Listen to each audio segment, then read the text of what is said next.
기도에 대해서 오직 기도밖에 없다라는 주제로 이제 9번째 우리 같이 말씀을 나누고 있는데요. 기도에 대해서 우리가 하나하나 생각해 보면서 오늘은 기도, 그런데 우리가 알지 못하는 영역에 대해서, 다시 말해서 구체적으로 어떤 일이 일어나는지 모르고 우리가 우리 입장에서만 기도를 계속 질문하고 생각하지만 하나님께서 이루시고자 하시는 일들, 그 일에 대해서 말씀에 쓰여진 것을 통해서 생각해 보고 주님께서 하실 일을 신뢰하기 때문에 누려지게 되는 신뢰. 주님이 그렇게 우리 가운데 일하시지, 주님이 우리가 알지 못하지만 기도를 통해서 우리에게 약속하신 것들로 인하여서 지금 우리가 구체적으로 드리는 기도의 응답이 없어 보여도 주님이 하실 것을 신뢰할 수 있기 때문에 믿어지게 되는 은혜. 기도, 우리가 알지 못하는 영역에 대해서 오늘 이 로마서 말씀을 통해 함께 살펴보고 기도할 수 있으면 좋겠습니다. 우리가 대화를 할 때, 사람들과 교제하고 사귈 때 우리와 이야기하고 있는 그 사람의 심정을 내가 다 알아, 이렇게 생각하고 내가 무슨 말 하는지 다 안다, 이렇게 생각하면 그러면 어떤 오해가 생기는지 여러분 혹시 경험해 보셨습니까? 우리가 얘기하고 있는 상대방이 말을 제가 하면 목사님 저 그거 알아요, 저거 무슨 얘기인지 다 알아요. 그런데 조금 더 이야기해 보면 이분이 좀 잘못 이해하고 있구나, 또 설명을 하는데 목사님 그랬군요, 제가 알아요.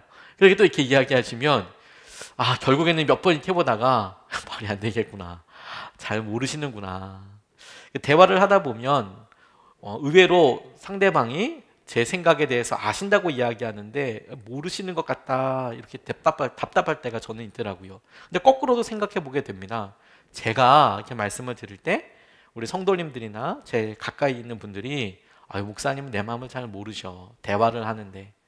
그런데 참 이상하죠. 그렇게 대화하고 이야기할 때 적어도 한쪽은 나는 상대방의 마음을 다 알아, 나는 다 알 수 있어, 이렇게 이제 생각을 하게 되는데, 우리가 그렇게 할 때나, 그럴 때는 잘 모르지만 우리가 그런 사람들과 함께 이야기할 때에는 답답함도 있고, 그리고 더 얘기를 못 하겠다, 그리고 여전히 이야기하지 못하고 공감받지 못하는 영역들이 많다, 이걸 우리가 알지요. 우리가 당해보면 알죠, 그렇게 사람들 대할 때마다. 그런데 여러분, 우리가 그런 일을 서로, 내가 그럴 수도 있고 내가 그렇게 당할 수도 있고 내가 그렇게 대화를 누군가에 의해서 그렇게 될 수도 있을 때 가만히 생각해 보면 다 안다고, 내가 생각을 완전히 안다고 생각할 때에 뭔가 더 깊이 있게 대화가 진행되지 않는다는 것을 쉽게 공감이 가시죠. 이야기가 더 풀어놓고 정말 네 생각은 어떠냐, 네 마음은 어떠냐, 모르니까 알아가야지. 모른다고 인정하고 조금씩 알아가면 점점 깊어지는데 어느 순간에 내가 다 알아, 너 심정 이런 거잖아, 아니라니까, 이런 거잖아, 아니야, 이렇게 하게 되잖아요. 부부 사이에도 그런 일이 있을 수 있고 부모 자녀 사이에도 얼마든지 그럴 수 있어요. 자녀들의 마음을 부모가 먼저 살아봤다고 하기 때문에 네 마음은 이런 거잖아, 그럴 때도 있지만 아닐 때도 있죠. 다 안다고 생각하면 서로 의견을 이야기할 때 심각한 왜곡 같은 게 생겨요. 오해도 생기고요. 오히려 알아가기 위해 경청할 때 진짜 모습을 알게 되는 경우들이 있지요. 그게 우리에게 참 중요하다고 싶어요. 저희 딸이 은혜가 어렸을 때 가끔 자면서는 혼자 잘 놀다가도 엄마를 찾을 때가 있었어요. 뭐 특별한 일은 아니고 그냥 엄마 이렇게 찾는 거죠. 그러면 뭐 대답해 주죠. 엄마가 그래 가보면 뭐 엄청난 일은 아니고 그냥 출석 부르듯이 엄마가 도망갔는지 확인하는 건지 모르겠지만 그냥 이렇게 부르는 거죠. 근데 저희 집사람이 뭐 이렇게 예를 들어서 뭐 이렇게 진공 청소기로 이렇게 청소를 하고 있다든지 뭐 설거지를 하고 있다든지, 그런 이제 물소리가 가까이 있으니까 크지 않습니까? 혹은 뭔가 이렇게 집중해서 뭔가 하고 있으면 가끔 이제 엄마 하는데 못 들을 때가 있어요. 그걸 계속 이제 엄마 하나하나 보고 있는 건 아니니까 집안에 있으면 소리 나는 일도 있고 집중하다 보면 또 잘 안 들릴 때도 있고 그러거든요. 그럼 대답을 안 하면 몇 번을 이제 고쳐서 이제 묻죠. 엄마. 저는 이제 그런 일들을 보면 왜 나는 안 찾을까? 아빠도 있는데 왜 엄마만 찾을까? 이런 생각이 섭섭하기도 하더라고요. 엄마만 찾지 말고 아빠도 있는데. 근데 진짜 어느 날은 그런 섭섭함 가지고 있는데 갑자기 저희 딸이 아빠를 찾는 거예요. 진짜 기쁘더라고요. 아빠는 금방 대답합니다. 아빠는 아무 일도 안 하고 있기 때문에 항상 금방 대답해요. 그래서 이렇게 대답하니까 아마 엄마가 대답했다면 절대로 묻지 않았을 말을 저에게 묻더라고요. 아빠 이렇게 불러놓고. 엄마한테는 아마 절대로 안 물었을 거예요. 저한테 응 은혜야 대답했더니 엄마 어디 있어? 이렇게 물어보더라고요. 엄마 어딨냐고. 이 아빠의 마음을 이제 아이가 잘 몰라줘요. 애의 마음을 저도 모르겠고요. 하나님에 대해서 저 더 그렇다는 생각을 해봤어요. 우리가 기도를 할 때 하나님의 마음을 우리가 다 아냐. 하나님의 마음을 다 아냐. 우리가 알 수 없는 부분이 반드시 있죠. 하나님 마음을 다 아냐. 사실 오늘 본문 말씀도 이 말씀을 통해서 하나님의 마음에 우리가 알 수 없는 영역들을 다 안다. 이러기 위해서 말씀을 준비한 게 아닙니다. 다만 우리가 기도할 때 하나님께서 가지고 계신 계획을 통해서 하나님은 어떤 식으로 방법을 이루시나 그걸 통해서 우리가 다시 한번 확증하게 되기를 원하는 거예요. 우리 스스로가 담대함을 누리게 되기를 원하는 거예요. 오늘 이 본문 말씀이 기도에 대해서 나와 있으면서 우리에게 그 말씀을 하고 계시거든요. 성령님께서 우리 안에 계신다라는 것을 우리가 같이 성도님들 우리가 1:1 양육 저희 교회 등록하시면 양육 통해서 이미 한번 말씀을 들으셨을 것이고 또 제자훈련 통해서도 우리 안에 주님이 계신 것에 대해서 말씀으로 우리 안에 이런 게 우리가 말씀을 통해서 주님이 우리 안에 계신 증거라는 것을 우리가 알게 되죠. 자, 이 성령님께서 우리 안에 계실 때 어떤 일을 하고 계시나 하는 거예요. 우리가 성령님께서 하시는 것에 대해서 인식하고 주님이 이렇게 일하시는구나를 깨닫게 되는 순간이 의외로 많지 않다는 것에 놀라게 되거든요. 그러니까 주님이 항상 우리와 함께 하고 계시는데 우리는 그 주님이 뭘 하시는지를 잘 모르는 거예요. 평상시에 분명히 그냥 가만히 계시나? 가만히 존재하시나? 우리 안에? 그게 아니라 주님은 우리 가운데 뭘 하시나? 그러니까 우리의 짧은 생각으로는 어떤 어려운 일이나 어려운 순간에 함께 하셔, 우리의 말씀을 들어주셔, 이런 것 외에 주님은 뭘 하실까? 어떤 마음이실까에 대해서 잘 생각하지 못하지요. 오늘 본문 말씀이 우리에게 주님이 우리 가운데 함께 하시면서 하시는 여러 일들 가운데 우리가 알아차릴 수 있는, 그런데 우리가 잘 의외로 간과하는 몇 가지를 알려주시는데, 첫 번째가 뭐냐면 주님이 우리 가운데 우리를 도와주고 계신데요, 우리를 돕고 계신데요. 26절에서 27절까지 말씀을 보면 이와 같이 성령께서도 우리의 약함을 도와주십니다. 우리의 약함을 도와주십니다. 성령님께서 뭘 하신다고요? 우리의 약함을 도와주십니다. 우리는 어떻게 기도해야 할지도 알지 못하지만 성령께서 친히 이루다 말할 수 없는 탄식으로 우리를 대신하여 간구하여 주십니다. 사람의 마음을 꿰뚫어 보시는 하나님께서는 성령의 생각이 어떠한지를 아십니다. 성령께서 하나님의 뜻을 따라 성도를 대신하여 간구하시기 때문입니다. 그분은 간구하고 계십니다. 우리 안에서 기도하고 계세요. 자, 성령님께서 우리를 도와주고 계세요. 도와주고 계세요. 성령님께서 도와주시는 게 이만큼인 거예요. 가만히 계시는 게 아니라 그분이 우리를 늘 도와주시죠. 이상하죠? 우리는 주님 우리를 도와주세요라고 기도하는 기도 제목들이 많지 않습니까? 심지어 우리의 사랑하는 아이들 혹은 배우자, 부모님에게 성령님 도와주십시오, 이렇게 기도드리는 때가 많지 않습니까? 그래서 우리가 낙담하고 어려워하는 순간들은 주로 말씀하지 않으시는 것 같아, 도와주시지 않는 것 같아, 이럴 때가 우리에게는 시험거리라고 싶을 때인데, 말씀은 거꾸로 성령께서 우리와 함께하고 계셔. 근데 그 성령님은 뭘 하고 계시냐면 우리의 약함을 도와주고 계셔. 이렇게 말씀하고 계시니까요. 주님께서 우리를 돕고 계시는구나. 그러면 어떻게 도와주시느냐? 도와주시는 방식이 여기에 나와 있어요.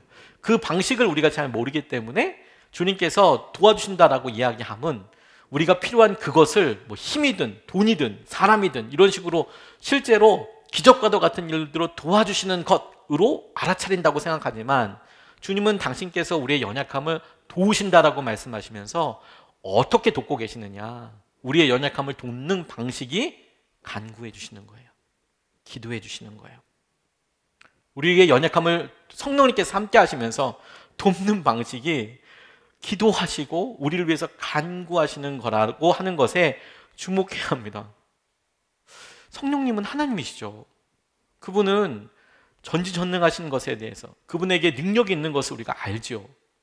그런데도 주님께서 우리에게 당신의 엄청난 능력으로 임재하시면서 우리의 기도를 단박에 한방에 응답해 주시고 역전시켜 주시고 그렇게 하실 수 있음에도 불구하고 주님이, 성령님께서 우리 안에 선택하신 방법이 뭐냐면 그렇게 직접 길을 뚫어주시고 물을 갈라주시고 하시는 것이 아니라 우리의 연약함을 놓고 기도해 주신다는 거예요. 그 일이 주님의 놀라운 뜻대로 이루어지도록 그렇게 기도하고 계세요. 여기서 주님과 우리의 생각이 엄청나게 차이 나는 것을 하나 발견합니다. 우리는 이 문제가 우리가 설명할 수 없던 방법이든 사람이든 수단을 통해서 그 해결되는 것에 집중하죠. 우리가 그것을 기적 이렇게 부릅니다. 설명할 수 없으니까, 논리적으로 설명이 안 되니까.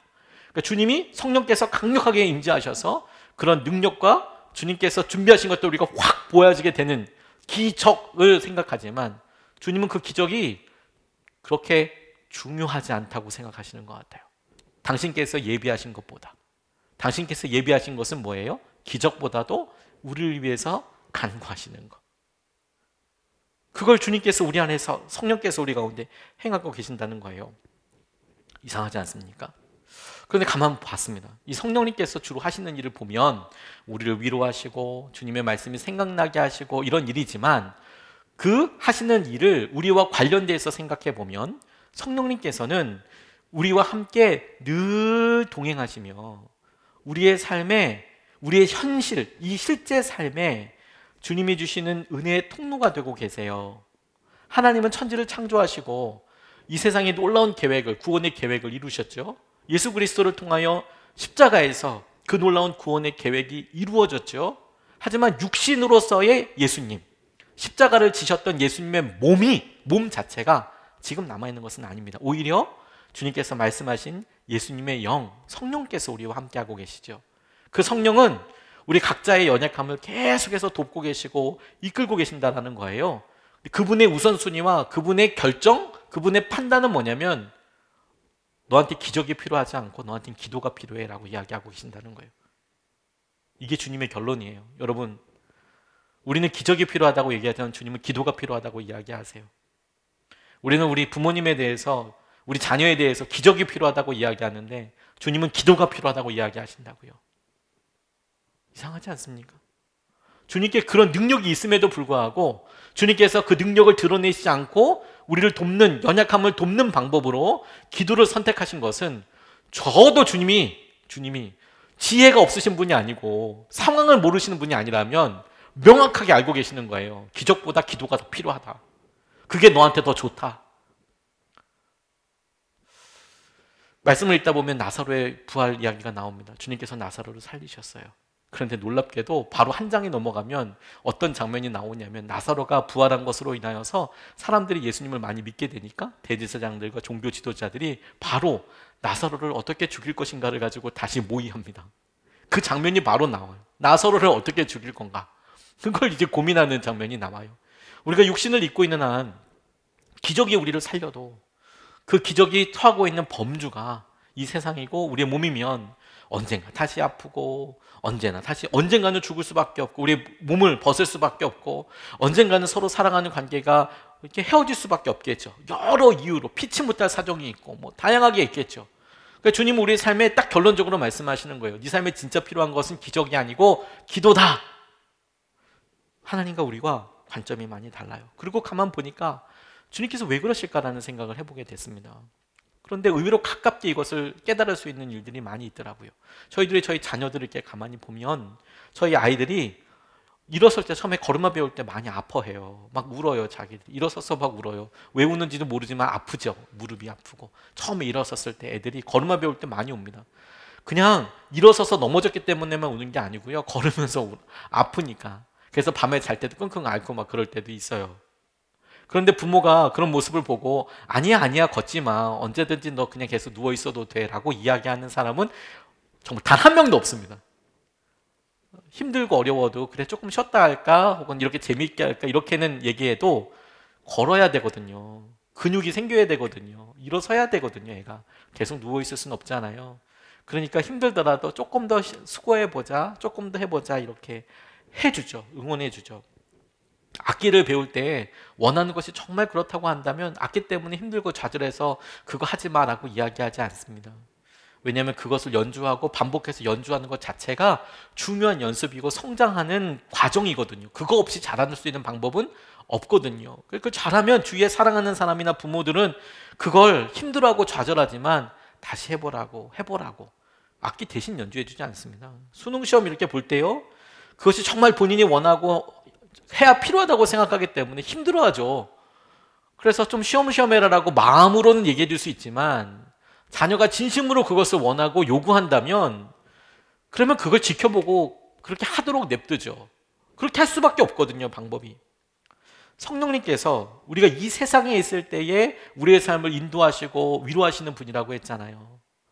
주님은 우리가 영적으로나 실제 육신으로도 엎어져 누워져 있기를 원치 않습니다. 주님은 우리가 일어나기를 원하고 우리가 그런 삶에 합당한 존재로 성숙하고 성장하기를 원하세요. 힘을 갖추기를 원하세요. 그래서 지켜보시고 도전하세요. 그래서 우리에게 기적과도 같이 쑥 개입하셔서 자, 쉽지? 이렇게 하면 돼. 어려울 때마다 쑥 개입하셔서 쉽지? 이렇게 될 거야. 내가 항상 함께 할 거야. 그럴 때마다 우리는 어떻게 합니까? 한 방에 쑥 다가오듯이 그렇게 주님을 찾죠. 요즘 헬리콥터 부모라는 게 있대요. 왜냐하면 어렸을 때부터 자녀들이 엄마한테 전화하면 엄마가 다 해주는 거예요. 부모가 다 해주는 거예요. 그러니까 심지어 대학 들어갔는데 대학 성적이 마음에 들지 않는 거예요. 대학에 들어갔으면 20살이 넘은 거 아니겠습니까? 그런데 성적이 마음에 안 들으면 교수님한테 얘기할 수 있죠. 그런데 자기가 안 해요. 누구 시킬까요? 엄마 시키는 거예요. 엄마. 교수님한테 엄마가 전화하는 거예요. 우리 애가 이번에 학점이 어떻다고 저떻다고. 그러니까 교수님들 진짜 황당하죠. 왜냐면 성적 이의 신청은 얼마든지 할 수 있거든요. 그건 뭐 오케이. 네가 그렇게 한다면 그게 뭐 교회 안에 학교 안에서 그런 절차가 다 있죠. 그래서 이렇다 이렇게 이건 점수가 이렇다 얘기해 줄 수 있어요. 본인이 얘기하는 거 오케이. 근데 엄마가 전화해서 교수님 이상하다고. 우리 애는 공부를 진짜 열심히 했다고. 이건 뭐 장난하는 것처럼 들려지죠. 근데 그렇게까지 간섭하는 부모들이 있다는 거예요. 애들이 그렇게까지 의존한다는 거죠. 어려운 일 있으면 제일 간단하고 쉬운 방법이 뭐냐면 엄마한테 얘기하면 돼. 그래서 엄마한테 얘기하죠. 그걸 우리가 정상이라고 이야기하지 않습니다. 어렸을 때는 당연히 부모가 간섭하죠. 개입하죠. 애가 판단할 수 없고 적어도 우리가 미성년자일 때는 당연히 부모로서 해야 될 일이 있습니다. 그렇지만 어느 순간이 되면 자기가 알아서 해야 해요. 주님이 우리에게 너한테 진짜 필요한 게 뭔지 아냐? 기적이 아니다. 너의 연약함을 놓고 진짜 필요한 것은 기도야, 기도.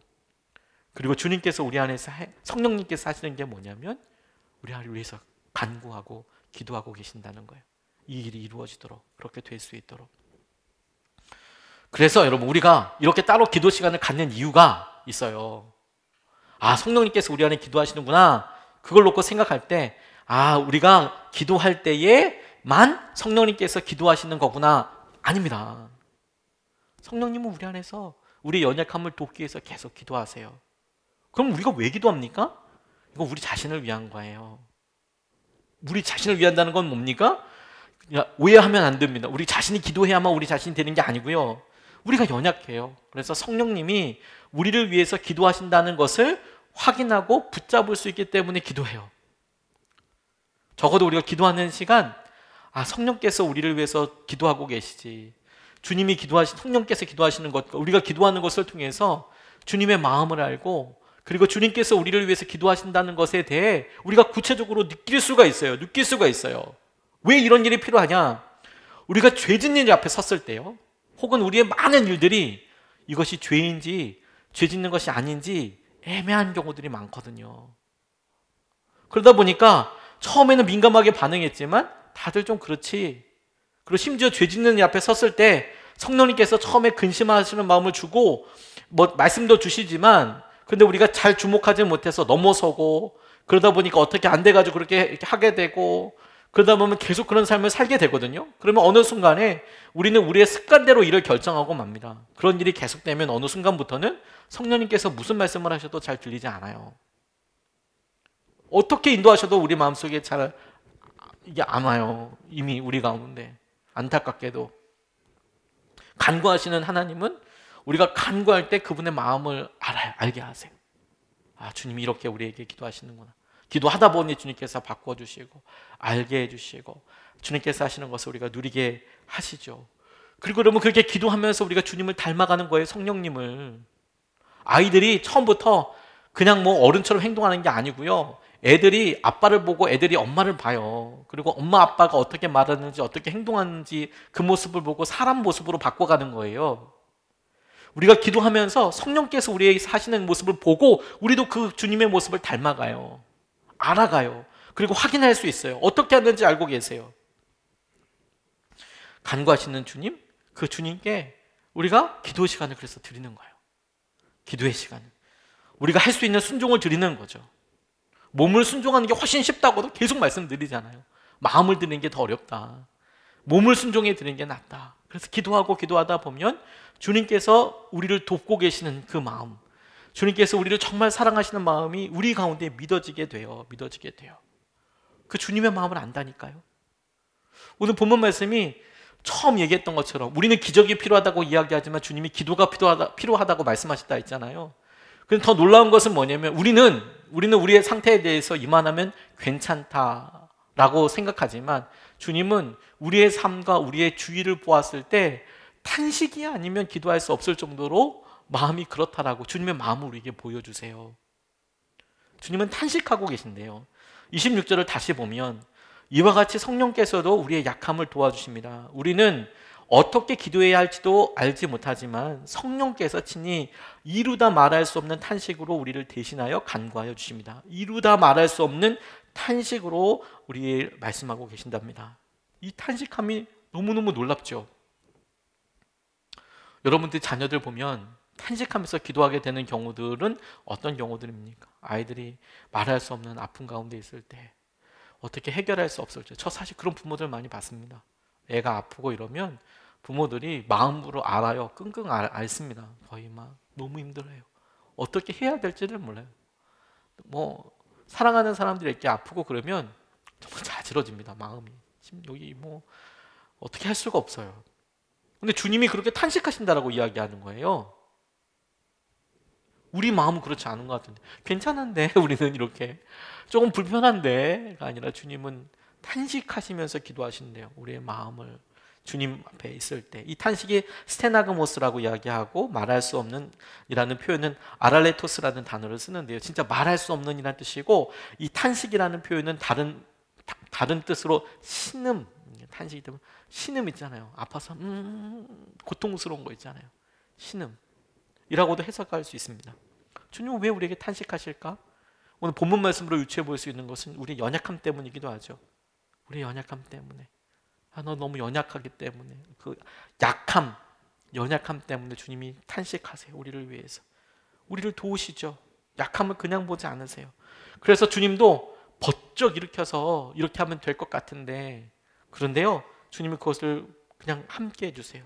함께 아파해 주세요. 함께 그 일을 감당해 주세요. 애처롭죠. 그걸 우리가 참 되게 볼 필요가 있어요. 처음에 나는 괜찮습니다. 주님, 저는 상황이 괜찮아서 저는 그렇게 탄식하시지 않아도 됩니다라고 이야기할지 모르죠. 근데 우리 또 상황도 그렇습니다. 상황도 그럴 수밖에 없어요. 일제시대 때 모든 사람들이 전부 다 한꺼번에 힘들어진 거 아니었습니다. 개중에는 지주도 땅이 넓어서 땅을 가지고 있는 지주들도 있어서요. 처음부터 어렵지 않았습니다. 어려운 것은 정말 자기 땅도 없고 소작농들 힘들었어요. 처음에 일제시대로 넘어가면서. 그래서 나라 잃어버리고 뭐 이럴 때 자기는 괜찮으니까 버틸 수 있을 줄 알았어요. 5년 지나고 10년 지나고 20년 지나니까 이름 바꾸라고 하죠. 교육하는 거 다 바꾸죠. 다 그렇게 바뀝니다. 자기랑 상관없을 줄 알았어요. 자기는 이 정도는 괜찮다고 생각했는데 20년 30년 지나고 나니까 나라 잃어버렸다는 상황 자체가 처음에는 닿지 않았다니까요. 근데 나중에는 그게 뼈를 때리는 고통이 되죠. 아픔이 되죠. 그걸 20년 전 30년 전에 이렇게 보면서 이 일이 갖게 될 의미를 왜 모르니? 난 당장 지금 우리 땅이 있고 일제시대 때 나는 땅이 있고 우리는 이만하고 절대 무너지지 않을 것 같고 농사니까 뭐 이렇다고 생각하지요. 20년 전 30년 전에 그 일을 보고 안타까워했던 애국 지사들은 그 일이 엄청난 고통과 아픔이 될 것에 대해서 아시죠? 신음하면서 걱정하죠. 주님이 그러신다는 거예요. 우리에게 처음부터 이렇게 말이 처음부터가 아니라 정말 주님께서 우리에게 보여주시고 이끌어주시며 말도 못하기 힘든 순간들을 이렇게 알고 계시는 거죠. 우리의 처해진 상황들에 대해서. 베드로후서 2장 7절에서 8절까지 말씀에 이렇게 나와 있어요. 그러나 무업한 자들의 방탕한 행동 때문에 괴로움을 겪던 의로운 사람 롯은 구하여 내셨습니다. 그 의인은 롯을 말하는 거겠죠.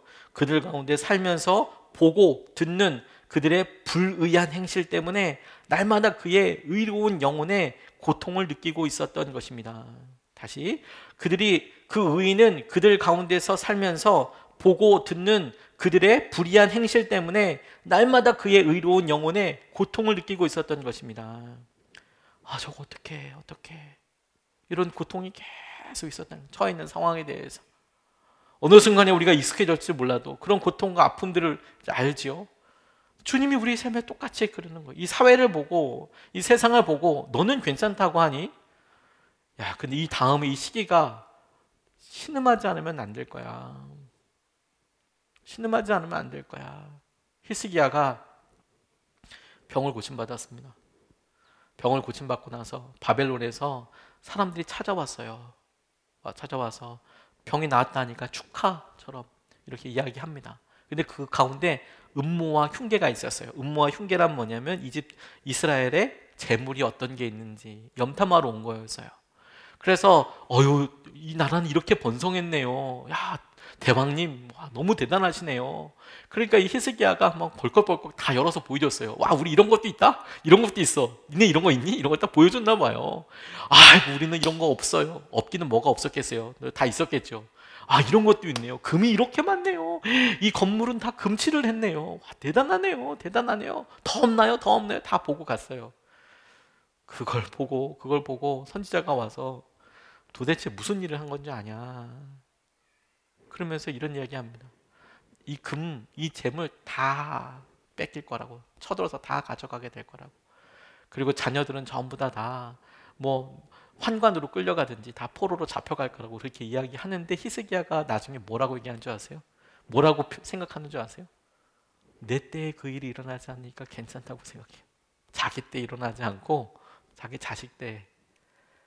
우리가 그럴 수 있지 않겠습니까? 주님이 이렇게 보시기에 너 괜찮다 하고, 우리 중에 어떤 분들은 정말 신음하듯이 정말 그렇습니다. 주님, 주님께서 그렇게 탄식하면서 기도하시는 것 때문에 하나님 제가 삽니다. 이런 분들도 계시지만 아직 나는 이라고 이야기하신다면 주님의 마음을 이렇게 봐야 하는 거예요. 뿐만 아니라 신음과 탄식 소리는 간절함을 표현합니다. 간절함. 얼마나 우리를 사랑하시는지, 얼마나 인도하시는지를 우리 가운데 표현하는 그런 말씀이에요.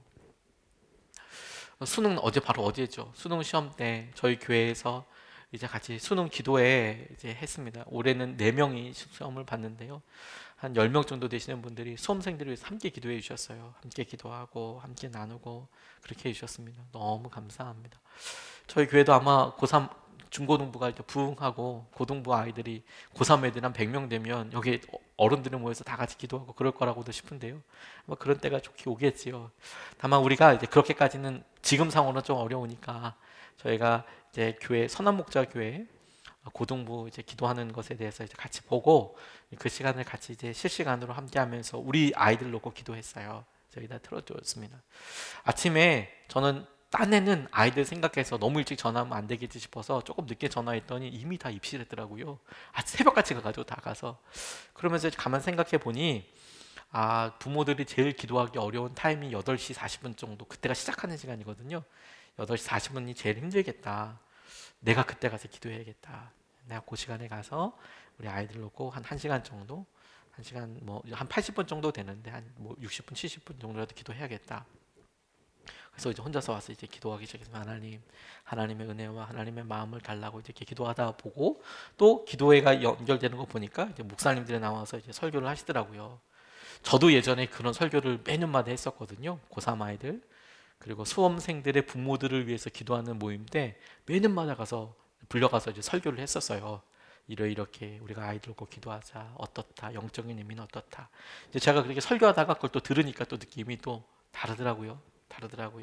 그 중에 한 목사님이 이제 이런 이야기를 하시는데 새삼 공감이 됐어요. 그렇구나라고 생각하다가 또 새삼 공감이 됐어요. 이런 이야기 하시더라고요. 보통 여기 선한목자교회에서 실시간으로 진행될 때 보면 여기서 기도하시는 분들 뭐 손 들고 기도해서 손이 올라가면 애들이 시험을 잘 보고 손이 내려가면 뭐 애들이 시험 못 보고 뭐 간절히 기도하면 애들이 시험을 잘 볼 것 같고 그 기도하다가 잠깐 졸거나 물 마시러 잠깐 나가면 애들이 그 시간에 시험 못 볼 것 같고 막 이런 두려움이 막 안에 있는데 그렇지 않다. 그런 일은 없다. 마치 우리가 성령께서 우리 기도하는 거랑 똑같지 않습니까? 그런 일은 없다. 어떤 사람들은 그래서 수능 기도회가 그런 건 절에서도 하고 저기 뭐 성당에서도 하는데 너무 기복 신학 아니냐 이렇게 이야기하는 것에 대해서 우려를 하시는데 본인이 가만 생각해 보니까 기복 신앙이 아니라 진짜 의미 있는 시간 같다. 그리고 뭐라 이야기하시냐면 아이들이 20세 되기 전에 부모가 이제 수험 보통 고3이면 19살이잖아요. 성년이 되는 나이 20세 되기 전에 부모가 아이를 하루 종일 기도해 본 적이 있냐? 적어도 그 애 한 명을 놓고 솔직히 하루 종일 기도한 적 있냐? 없지 않았냐? 그거 하나만으로도 되게 중요한 의미가 있다라는 말에 새삼 그렇지 진짜 맞아. 우리가 사랑한다고 얘기하는데 실제로 아이를 놓고 진짜 한 8시간 9시간 그 애만 놓고 기도한 일이 있었단 말이에요. 없죠. 대부분 없죠. 대부분 없죠. 그러니까 20년 동안 단 한 번만이라도 하루 종일 기도한 적이 없는데 그렇게 기도한다면 진짜 좋은 거 아니냐 이렇게 얘기하시는데 공감이 되게 많이 됐어요. 아이들이 잘 보는 것 때문에 사실 시험 잘 보고 못 보고는 두 번째 문제고 좀 지나고 나니까 우리가 어느 뭐 시험을 그때 잘 봐서 어떻게 됐는지 그건 별로 중요하지 않더라고요. 어떤 직장을 가졌는지도 사실 그렇게 뭐 다 바뀌니까요. 근데 정작 제일 중요한 건 시험 본 다음이 더 중요하다 이런 얘기에 대해서 되게 공감이 됐어요. 그리고 제가 생각한 게 뭐냐면 그렇게 아이들 시험 볼 때 이곳에서 이제 와서 기도하는 분을 보니까 그 뭐 진짜 간절한 마음으로 기도하죠. 뭐 간절한 마음으로 신음하듯이 정말 기도하죠. 내용이 뭐 어떻다. 내용은 이미 뭐 하나님 우리 아이 시험 잘 보게 해주고 지켜주시고 2교시가 뭐 수학인데 하나님 수학 시간에 지켜주고 3교시는 영어인데 방언이라도 터져서 영어 공부 잘 되게 해주세요. 뭐 이런 얘기를 할 수 있겠죠. 그런 기도 할 수 있겠죠. 근데 그 간절함 있잖아요. 왜냐면 한 80분 2교시는 100분이었는데요. 100분 기도하는 거 쉽지가 않아요. 1시간 기도하는 게 생각보다 쉽지가 않습니다. 해보면 납니다. 해보면 생각보다 쉽지 않아요. 해보다 보면 나중에 진짜 신음하듯이 근데 너무 간절한데 안 되고 해줄 수 있는 거 없고 그래서 그 신음소리가 나오고 탄식소리가 나오죠. 그렇죠? 주님이 우리에게 그만한 간절함을 가지고 계신다는 거 아니에요? 내가 앞에서 함께 하면서 신음하듯이 너의 아픔을 같이 보고 함께 공감하고 있다. 공감하고 있다. 탄식하면서 기도하고 있다. 그렇게 내 상황을 보고 계신다. 그러니까 여러분 우리가 평소 때는 잘 모르는 거예요. 덜렁덜렁 하다가. 근데 여러분 우리가 만약에 아이들을 낳고요. 그 아이들이 어려울 때 봤을 때 아이들의 딱한 사정을 알 뿐만 아니라 퍼뜩 우리 엄마 정말 힘들었겠다. 이런 생각 여러분 안 드십니까? 우리 아빠 진짜 힘들었겠다. 무심코 뭐 생각한 게 아니라 애가 이렇게 아프고 힘들고 막 이런데 그 모습을 보고 그냥 갑자기 지나가는 화살처럼 훅 지나가는데 생각이 하나 훅 지나가는데 나도 옛날에 이렇게 아팠지. 우리 엄마 참 그때 힘들었겠어. 우리 어머니 마음이 아팠겠어. 그 생각이 의외로 마음에 떠나지가 않는 거예요. 막 벌렁벌렁 마음속에 이렇게 하는 거죠. 고통이 알죠.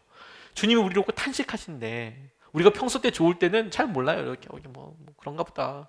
그런데 어느 순간에 우리가 정말 마음이 곤구해지고 아주 힘들고 막 몸이 아프고 그러다 보니까 할 수 있는 것도 없고 능력도 없어 보이고 막 이럴 때 문득 지나가듯이 주님이 우리 위해서 탄식하면서 이렇게 기도하신대. 그게 너무 잘 이해가 가는 거죠. 주님이 나를 위해서 탄식하고 기도하고 계신데 내 삶을 잘 알고 계신데 말할 수 없는 탄식으로 이렇게 기도하신대. 말할 수 없는 탄식으로 기도해 주신대.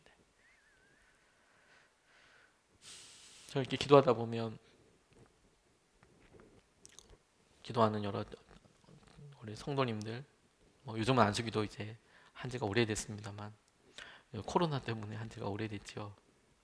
근데 이렇게 기도하다 보면 분절음으로 하나님 이 집사님 이분이 이렇게 해주십시오라고 당연히 그렇게 대부분 기도하죠. 대부분 이렇게 기도하고 주로 대부분은 본인들이 적어주신 기도 제목을 날마다 기도하다 보니까 이제 빠삭하게 외워서 이제 기도를 하게 되는데 정말 간혹 어떤 때는 그냥 가만히 이렇게 기도하다가 그냥 울게 되는 경우들이 정말 간혹 있더라고요.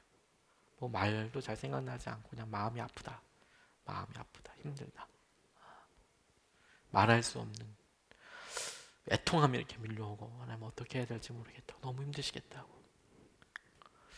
주님이 우리를 그렇게 간절함으로 보고 계세요. 우리의 마음에 대해서. 그러니까 우리가 지금 그 애통하는 마음을, 탄식하는 마음을 모른다, 이래서 그게 없어지는 게 아니고요. 주님이 우리를 그런 애잔한 간절함으로, 주님이 우리를 그런 갈급한 마음으로 보고 계세요. 그게 중심이고, 그게 주님께서 오늘 기도를 통해서 우리 가운데 하시는 거 아니겠습니까? 그래서 기도를 해요. 우리가 알 수 없는 영역들이 있죠. 우리는 기적만을 바라고 있는데 주님은 아니야, 너한테는 기도가 필요해. 그게 우리가 그래요, 주님? 또 우리는 주님, 우리는 이런 일을 통해서 기쁨도 어떻게 주님 그렇게 얘기하는데 주님은 우리를 통해서 정말 신음하시면서 탄식하시면서 기도하신대요. 간절함으로. 그게 우리가 알 수 없었던, 주님이 정말 그렇게 하시는 거구나. 우리가 그거 상황을 대봐야 압니다, 여러분. 그렇죠? 어렸을 땐 그냥 엄마 울어 이런 정도만 알지만 그 상황에서 우리가 처해 보면 말할 수 없는 탄식으로 주님이 기도하신다는 것은, 우리가 차마 주님이 돼볼 수는 없겠지만 그 비슷한 고난과 그 언저리에 가보면 너무 아플 거예요. 너무 아플 거예요. 하지만 그런 간절한 마음으로 기도하고 계세요, 우리를 위해서. 그리고 이렇게 기도할 때 주님께서 우리에게 이 모든 일이 합력하여 선을 이룬다고 이야기하시잖아요. 이게 기도를 통해서 우리가 알 수 없는 영역 중에 굉장히 중요한 거예요. 왜냐하면 우리가 알 수 없기 때문에 우리가 기도한 것이 어떤 효과를 가져오느냐, 그것에 되게 관심이 많거든요. 적어도 우리는 이런 식으로 계산하면 되게 아마 이 자리 꽉 찰 거라고 저는 생각합니다. 우리가 주님의 영광을 위해서 기도 제목을 놓고 40시간 기도하면 하나님께서 그 기도 반드시 역사해 주십니다. 그리고 시간표 갖다 놓고 40시간 날마다 찍으라고 얘기하면 이 자리 꽉 찹니다. 간단하지 않습니까? 그렇죠? 주님이 그런 식으로 역사하신다면 진짜 간단할 거예요. 암은 100일입니다. 100일을 2시간씩 날마다 기도하십시오. 그럼 여러분 안 하실 것 같아요? 합니다, 다. 그게 남는다면 시간표 갖고서 2시간씩 그려가면서 할 거예요. 하루에 4시간 하면 안 되나요?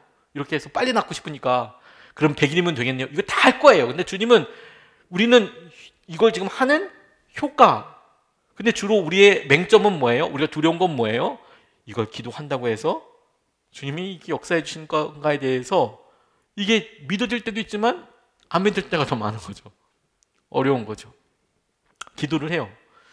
주님께서 어떻게 일하시는지 몰라요. 어떻게 개입하시는지 몰라요. 우리가 알 수 없는 영역이 너무 많아요. 두려워요. 그런데 말씀은 이렇게 우리한테 약속하잖아요. 28절 말씀에 하나님을 사랑하는 사람들, 곧 하나님의 뜻대로 부르심을 받은 사람들에게는 모든 일이 서로 협력하여 선을 이룬다는 것을 우리는 압니다.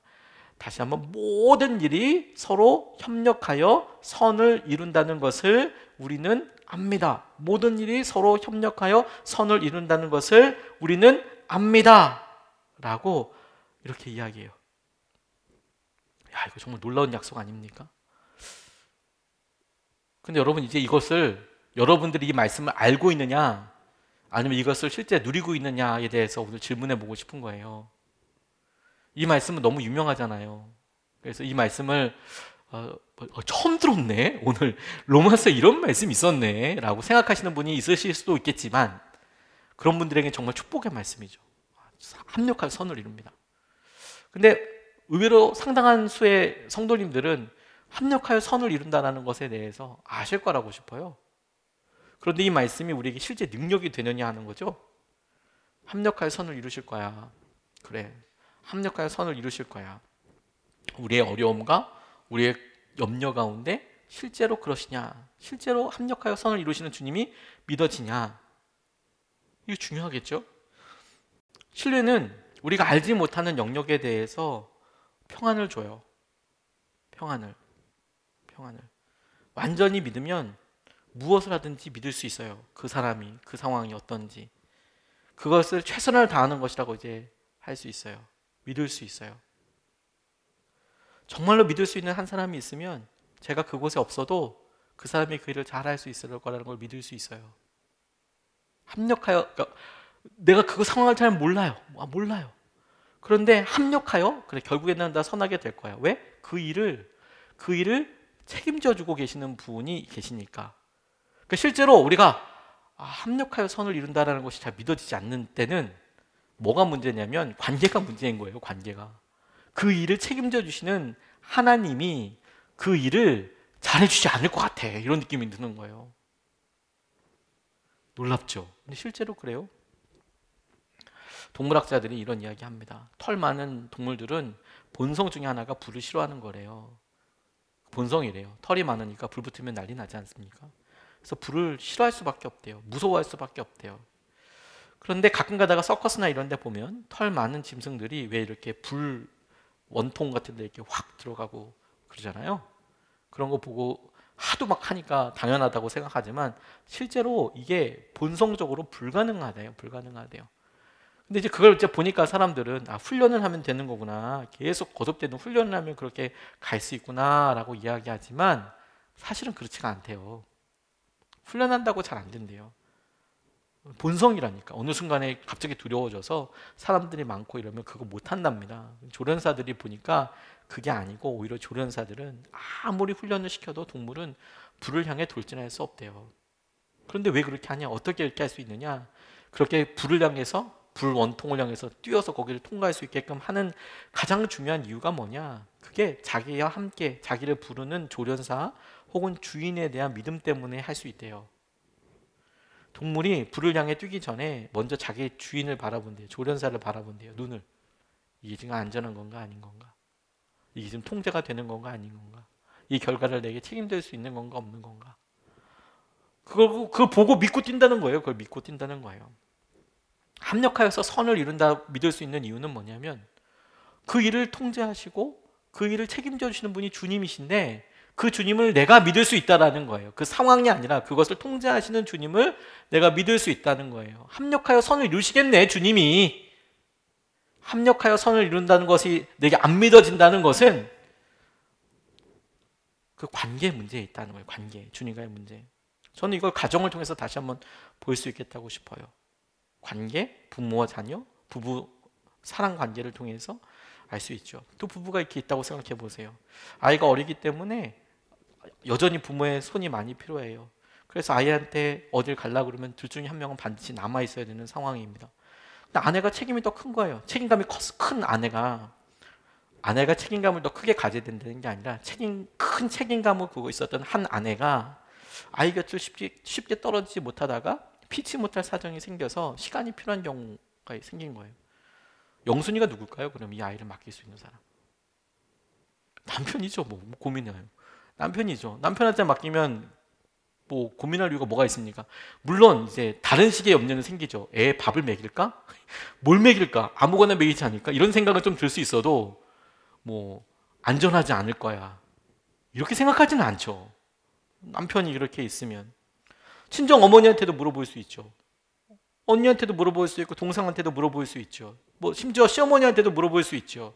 그리고 얘기해 주죠. 무엇을 먹어야 하는지, 뭘 조심해야 하는지, 애들을 어떻게 하면 좋은지 그런 얘기들과 필요한 것들도 심지어 다 갖다 줍니다. 그렇죠? 그게 말이 돼요. 근데 거꾸로 여러분, 이모가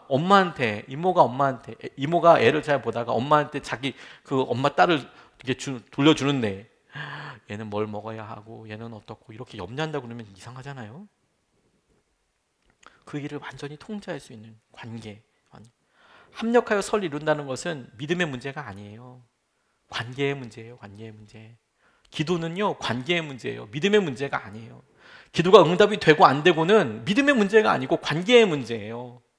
신뢰의 문제예요. 굳이 믿음이라고 이야기한다면 그건 내가 이 상황을 이끌어 가시는 하나님을 신뢰할 수 있느냐, 신뢰하고 있느냐의 문제이지 믿음이 없는 게 아니에요. 믿음의 문제가 아니에요. 생각해 보십시오. 어느 순간에 남편이 밤에 늦게 와요. 그런데 그게 그냥 늦게 오니까 걱정되는 수준이 아니라 이 남자가 뭘 하지?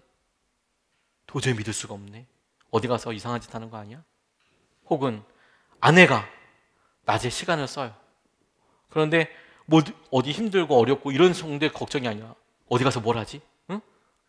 염려되는데, 걱정되는데, 뭐 원치 않는데 가는 거 아니야? 막 이런 식으로 의심을 한다고 생각해 보세요. 자기가 없는 곳에서, 자기가 알지 못하는 영역에서 그 남편이, 그 아내가 하는 일에 대해서 내가 염려가 되고 걱정이 돼요. 그러면 이것은 관계의 문제가 있다는 거예요. 관계의 문제. 마찬가지죠. 하나님께서 나와 함께하고 계셔요. 하나님이 나를 사랑하세요. 내가 모르는 영역이 있어요. 기도하고 해야 되는데 내가 모르는 영역이 있어요. 그런데 그것에 대해서 막 염려가 되는 거야. 내가 어려움이 될 것 같아. 내 이 일이 더 커다란 문제가 될 것 같아. 힘들 것 같아. 라고 생각이 들면 관계에 문제가 있는 거라니까. 내가 믿지 못하는 거예요. 의심하는 거예요. 하나님께 부르심을 받았다는 거, 하나님의 부르심을 받았다는 거. 주님이 우리를 부르셨어요. 근데 오늘 본문 말씀은 또 놀랍게 이야기하시죠. 하나님의 부르심을 받았다는 증거로 우리에게 이렇게 이야기합니다. 우리가 하나님을 사랑하는 것이 증거다. 하나님을 사랑하는 자, 곧 그 뜻대로 부르심을 받은 자들에게는, 좀 신기하죠? 주님이 우리를 부르셨는데 그 증거로 뭘 이야기하냐면 하나님을 사랑하는 자, 하나님을 사랑하는 자, 곧 그 뜻대로 부르심을 받은 자라고 이야기를 해요. 우리가 주님을 사랑하는 것이 하나님의 뜻대로 부르심을 받았다라는 증거래요. 놀랍죠? 이 관계를 누리기 위해서 필요한 것이 이제 우리의 삶이에요. 기도가 이런 삶에 있어서 가장 중요한 배경이 돼요.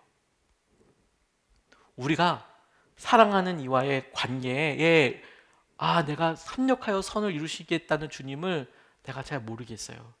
왜냐하면 우리가 알 수 있는 영역들은 요만큼 확인할 수 있는 일은 요만큼인데 내가 알지 못하는 영역들이 너무 많은 거죠. 하나님은 어떤 계획을 가지고 계시는지, 어떻게 일하고 계시는지, 어떤 삶의 일이 있는지 잘 모르는데, 그러니까 하나님께서 하시는 그 일이 무엇이든지 간에 우리에게 합력하여 선을 이룰 거야가 내가 아직 미뤄지지 않는다면, 그럴 때 관계를 내가 주님과의 관계에 문제가 생겼구나.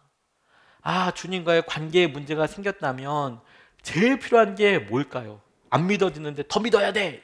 이게 아니고 실제로 함께하는 시간, 주님께 물어보는 시간, 대화하는 시간, 함께 있는 삶이 필요한 거 아닙니까? 어느 순간에 주님께서 함께 하시는데 내게 합력하여 선을 이룰 거야. 내가 고난 가운데 있고 어려운 시기를 통과하고 있는데 주님, 이 일이 내게 정말 기쁨이 되고 열매가 될까요? 라고 우리가 의심하게 된다면 진짜 필요한 것은 뭐냐면 주님께서 주시는 은혜를 신뢰하게 되는 거예요. 함께하는 시간이 함께하는 시간. 이건 우리에게 되게 중요합니다. 여러분, 우리가 경험적으로 이미 다 알고 있습니다. 부부가 혹은 사랑하는 사람 사이에 대화가 많이 필요하죠. 그런데요, 좋을 때는 단순한 간단한 이야기를 하면서도 얼마든지 서로 좋게 지나갈 수 있어요. 그렇지 않나요? 하루에 꼭 우리 5시간씩 이야기해.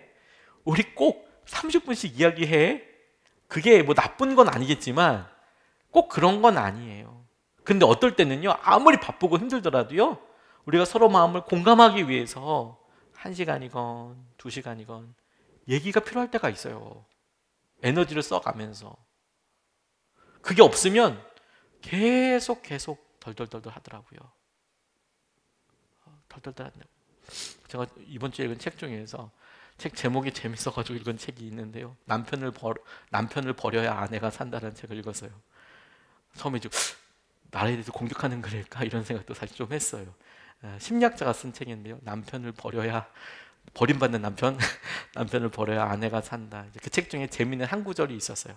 뭐 크게 저는 이렇게 감동을 받지는 않았지만 한 구절 이렇게 있었는데, 시기에 따라서 남편과 아내가 이제 서로 성장하게 되잖아요. 아이가 학교 들어가고 나중에 결혼하고, 그러면 남편도 아내도 새로 업그레이드된 그 상황에서 이야기를 해야 한답니다.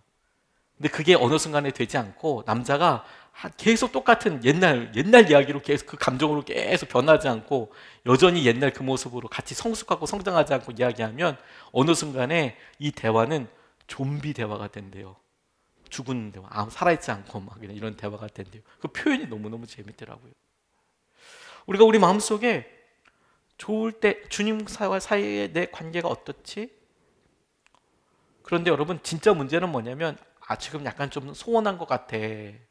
이걸 아는 게 문제가 아니고요. 아예 아무 관심이 없을 때가 문제고요. 그리고 그렇게 내가 만약에 간절함으로 하나님께서 주시는 것이 있다면 교회 혹은 여러분 따로 시간을 정해서 기도하셔야 돼요. 지금 필요한 건 기도하는 시간인 거예요. 그리고 기도하실 때 혼자서 기도하시는 게 어려우면 말씀을 읽으라고 말씀드리는 거예요. 말씀을 읽어라. 왜? 대화라고 한다면 내가 말하는 시간도 있지만 내가 듣는 시간도 있잖아요. 주님의 말씀을 많이 읽어라. 주님의 말씀을 읽는 시간이 주님이 저와 여러분들에게 말씀하시는 시간이에요. 당신의 말씀을 통해서 우리에게 이야기하시고, 그리고 주님의 마음과 감각을 알죠. 그게 능력이고 그게 역사하시지 않습니까? 그게 삶이에요. 그러면 회복이 돼요. 여러분 진짜예요. 진짜예요. 몇 번씩 말씀드렸지만 코로나 시기가 어려우면서 말씀을 정말 많이 읽게 됐다니까요. 근데 제게 지나놓고 추수감사, 이렇게 저도 적지 않습니까? 추수감사 좀 뭐가 감사한지 이렇게 적어가면서 저도 출애굽기를 이렇게 읽으면서 주님께서 광야 생활에서 내게 붙잡으신 것을 보면서 내가 말씀을 이렇게 읽고 정말 뭐 예년에 보면 정말 미친 듯이 막 읽고, 제가 선한 목적에 10년 사역할 때만큼 여기 개척해서 5년 동안에 그만큼 더 읽은 것 같아요. 그만큼 읽은 것 같아요. 책도 그만큼 읽고 성경책도 그만큼 읽은 것 같아요. 10년 할 만큼을 5년 동안 다 이제 이게 할 수 있구나. 선한 목적에 있을 때도 겁나 바빴거든요. 사역 많고 그랬는데 여기서도 널널한 거 아니잖아요. 근데 너무 갈급하니까 이거 안 하면 죽겠다 싶으니까 10년 동안 할 거를 5년 동안에 다 하는 거죠. 그 축복이죠. 그렇죠? 정말 축복이에요. 알아요. 말씀 가운데 그렇게 주님께서 회복을 주세요. 안 될 것 같은데 막 염려와 걱정이 됐다가 어떡하지 싶지만 말씀을 계속 읽어가면서 나도 모르게 졌던 밑줄 같은 것들이 주님의 말씀과 생각으로 나를 계속 이렇게 방향을 바꿔가게 하는 거예요. 그리고 주님의 말씀대로 그 일을 고백하게 해요. 그게 우리에게 너무 중요해요.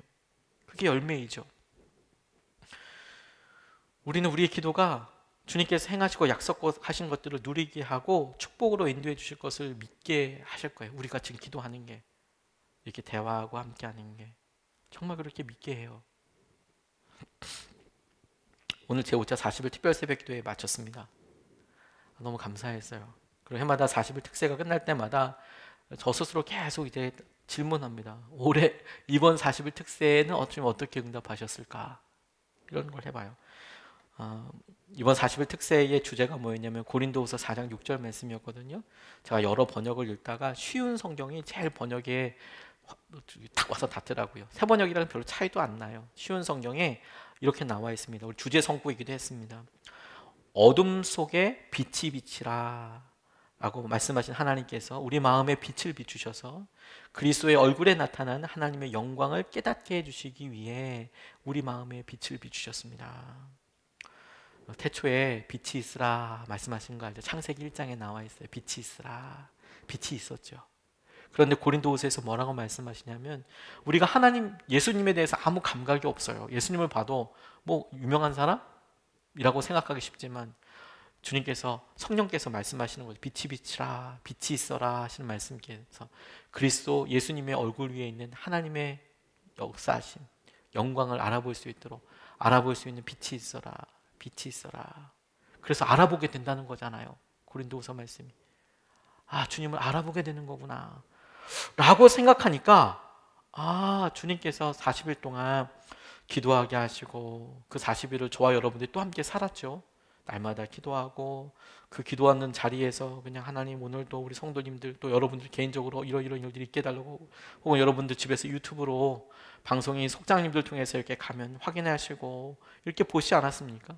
그 날마다가 가만 생각해 보면 눈물의 기도의 자리일 수도 있었지만 의외로 또 많은 시간들은 분주하면서 출근하면서 들으실 수도 있고, 애 학교 보낼 때 몇 번씩 껐다 연결했다 이렇게 보실 수도 있고, 심지어 빼먹었을 수도 있고, 그렇죠. 근데 그렇게 기도하는 것을 통해서 넘어섰어요. 쭉 넘어섰습니다. 40일이 이렇게 지났습니다.